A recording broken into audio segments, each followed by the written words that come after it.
Bismillahirrahmanirrahim. Assalamualaikum warahmatullahi wabarakatuh. Alhamdulillahi rabbil alamin. Wabihi nasta'in ala umuruddin yawaddin.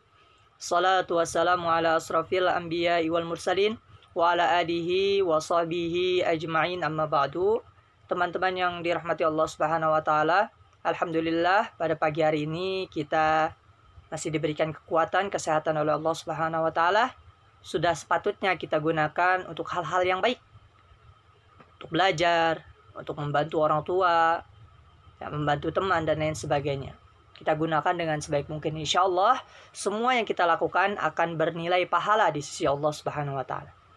Teman-teman yang dirahmati Allah Subhanahu Wa Taala, di pertemuan sebelumnya sudah sedikit kakak sampaikan seputar orang munafik, bagaimana ciri-cirinya, apa itu munafik, kemudian apa itu nifak. Kemudian Allah Subhanahu Wa Taala mengabadikan juga di surah Al-Munafikun bahwasanya mereka itu mengatakan beriman dan percaya kepada hari akhir, namun kenyataannya mereka itu tidak beriman kepada Allah Subhanahu wa taala. Adapun hari ini insyaallah kita akan melanjutkan materi di pertemuan sebelumnya. Di sini yaitu contoh perilaku munafik di halaman 112. Sejatinya banyak di dalam Al-Qur'an dijelaskan untuk orang-orang munafik, ya, atau perilaku-perilaku orang munafik. Seperti halnya di surah Al-Baqarah juga ayat 9-20, bahwasanya Allah Subhanahu wa taala di sini menjelaskan bahwasanya perilaku orang yang munafik sebagaimana di dalam Al-Qur'an, yaitu sebagai berikut. Adapun yang pertama yaitu dalam sikapnya. Bahwasanya orang munafik itu sesungguhnya ia bermaksud atau bertujuan untuk menipu Allah Subhanahu wa taala beserta orang-orang yang beriman. Ia seringkali melakukan pernyataan-pernyataan yang bohong, yang menipu. Itu yang pertama. Adapun yang kedua yaitu mempunyai penyakit hati terhadap orang lain. Bahkan orang termulia atau Nabi Muhammad SAW saja yang paling lembut, yang paling ramah, yang paling santun itu juga ia benci. Ya, innalillahi wa inna ilaihi rajiun. Ya, ia tidak senang, ya, terhadap kemajuan dan capaian yang dilakukan oleh baginda Nabi Muhammad SAW. Nauzubillah min zalik, ya, kita berlindung dari hal tersebut. Kemudian yang ketiga yaitu seringkali menghina kekurangan orang lain, dan mereka tidak sadar bahwa dirinya banyak kekurangan. Inilah ketiga hal ini merupakan sedikit kesimpulan dari surah Al-Baqarah ayat 9-20. Tentu kita berharap, ya, agar terhindar dari hal-hal tersebut. Kemudian apakah ada solusinya? Ada. Jadi ada langkah atau cara agar kita terhindar atau menghindari dari sifat orang-orang munafik. Yang pertama yaitu tentu kita senantiasa menjaga lisan. Ya, lisan kita, hati-hati dalam berucap, berkata. Ya, jangan sampai kata-kata kita ini menyakitkan perasaan orang lain. Apalagi dengan menjelek-jelekan, itu sudah tidak baik, tidak bagus. Adapun yang kedua, memperbaiki setiap keburukan dengan perbuatan yang baik. Segera bertaubat kepada Allah, segera perbaiki atas hal-hal yang kita lakukan. Ya, keburukan yang kita lakukan, ya, berusaha kita ubah, kita cegah, ya, agar tentunya Allah Subhanahu wa taala menjadikan kita orang-orang yang dicintainya. Yang ketiga yaitu menjalin silaturahmi dengan sesama, meneladani sikap Nabi Muhammad SAW, serta menyadari bahwasanya Allah Subhanahu wa taala akan selalu memonitoring, melihat kita. Bahkan Allah mendengar apa yang kita ucapkan walaupun kita ucapkan dalam hati, bukan pada lisan kita. Allah Maha melihat, Maha mendengar, mengetahui serta mengawasi kita. Jadi kita meyakini bahwasanya Allah Subhanahu wa taala senantiasa tiap waktu selama 24 jam memonitoring, yaitu mengecek atau mengawasi kita. Seperti halnya mungkin teman-teman ketika berada di masjid atau berada di mall atau berada di salah satu tempat yang memiliki CCTV, maka itu pergerakan teman-teman itu terlihat. Maka begitu pula Allah Subhanahu wa taala melihat kita semua. Maka agar kita terhindar dari sifat orang munafik, maka kita harus menyadari bahwasanya Allah Subhanahu wa taala senantiasa mengawasi kita, baik perkataan, baik perbuatan maupun hal-hal yang lainnya. Kemudian yang terakhir yaitu tentu senantiasa mendekatkan diri kepada Allah. Apabila teman-teman, Kak, saya pernah melakukan hal yang jelek kepada teman, minta maaf. kemudian segera bertobat, mendekatkan diri kepada Allah. Ya, hilangkan atau jauhkan dari hal-hal tersebut.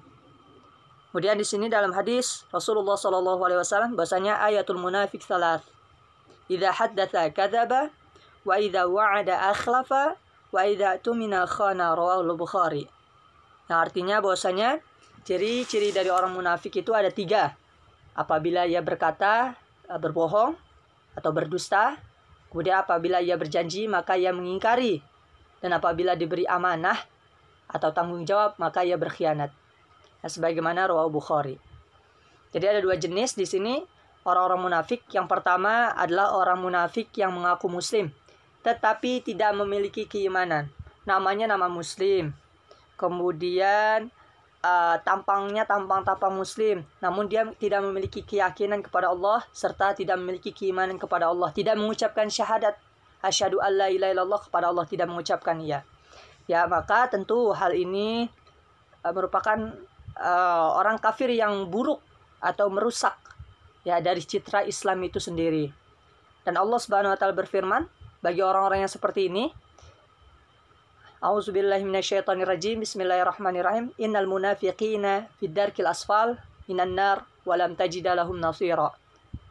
Sungguhnya orang-orang yang munafik ditempatkan pada tingkatan paling bawah dari neraka dan kamu tidak akan mendapatkan seseorang penolong bagi mereka.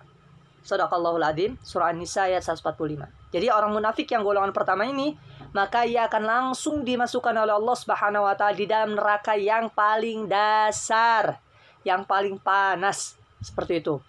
Adapun tipe yang kedua yaitu seseorang yang mengaku hatinya beriman kepada Allah, yang mengaku muslim, namanya nama muslim, beriman kepada Allah, sudah mengucapkan kalimat syahadat, namun ia tidak melaksanakan akhlak-akhlak yang dianjurkan bagi seorang muslim.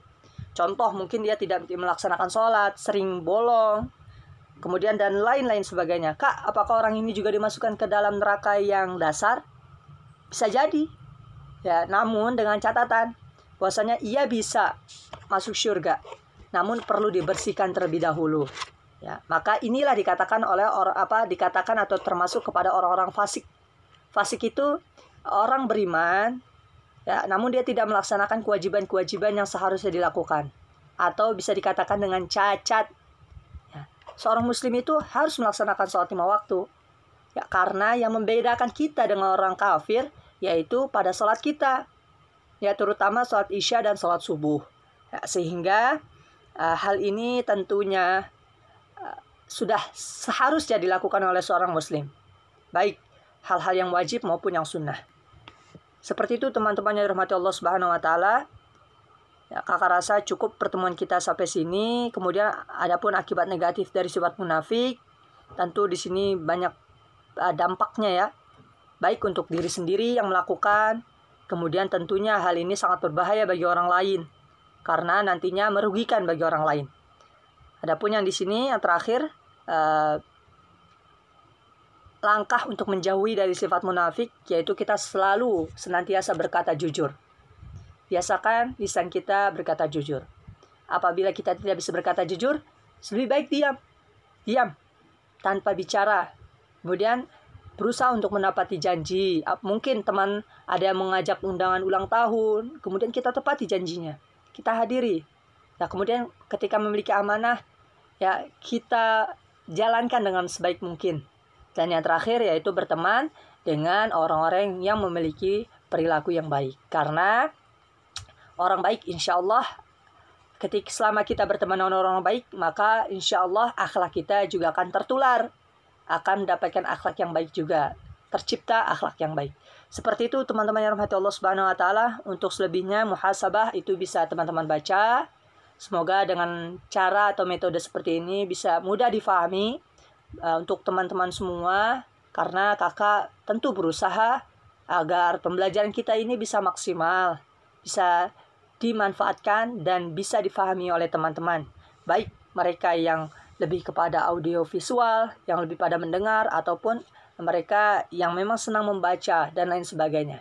Ya, oleh karenanya kakak mohon maaf apabila ada kata-kata yang salah atau kurang tepat. Kita tutup dengan membaca ayat Alhamdulillahirrabbilalamin.